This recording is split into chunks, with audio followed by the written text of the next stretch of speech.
Hello everyone, আজকের ভিডিওতে আমরা শিখব বেসিক ইংলিশ গ্রামারের 4টি গুরুত্বপূর্ণ বিষয়: লেটার, ভাওয়েল, কনসোনেন্ট এবং স্পেশাল ভাওয়েল সম্পর্কে। ভিডিওটি শেষ পর্যন্ত দেখলে এই টপিক আর কখনো ভুল হবে না। প্রথমেই আসি লেটার নিয়ে। ইংরেজি ভাষায় মোট লেটার বা অক্ষর আছে 26টি। এগুলো হলো এ থেকে জেড পর্যন্ত।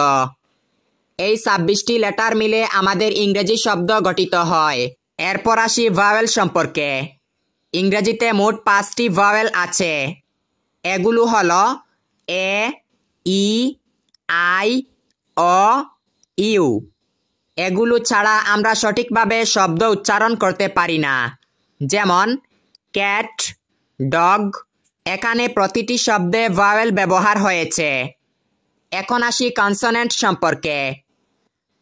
ভাওয়েল ছাড়া বাকি যে 21টি লেটার আছে সেগুলোকে কনসোনেন্ট বলে। যেমন বি, সি, ডি, এফ, জি, এইচ ইত্যাদি। এক কথায় 26টি লেটারের মধ্যে 5টি ভাওয়েল আর বাকি 21টি কনসোনেন্ট। এখন আসি স্পেশাল ভাওয়েল সম্পর্কে। আমরা জানি ভাওয়েল আছে 5টি, কিন্তু মাঝে মাঝে ওয়াই অক্ষরটিও ভাওয়েল হিসেবে কাজ করে। যেমন স্কাই, ক্রাই, ফ্লাই। এখানে ওয়াই ভাওয়েলের মতো শব্দ করে। আবার ইয়েলো, ইয়েস।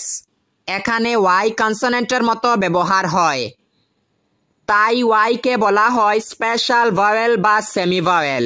তাহলে আজকে আমরা শিখলাম লেটার, ভাওয়েল, কনসোনেন্ট এবং স্পেশাল ভাওয়েল সম্পর্কে। That's all for today. See you again in the next video.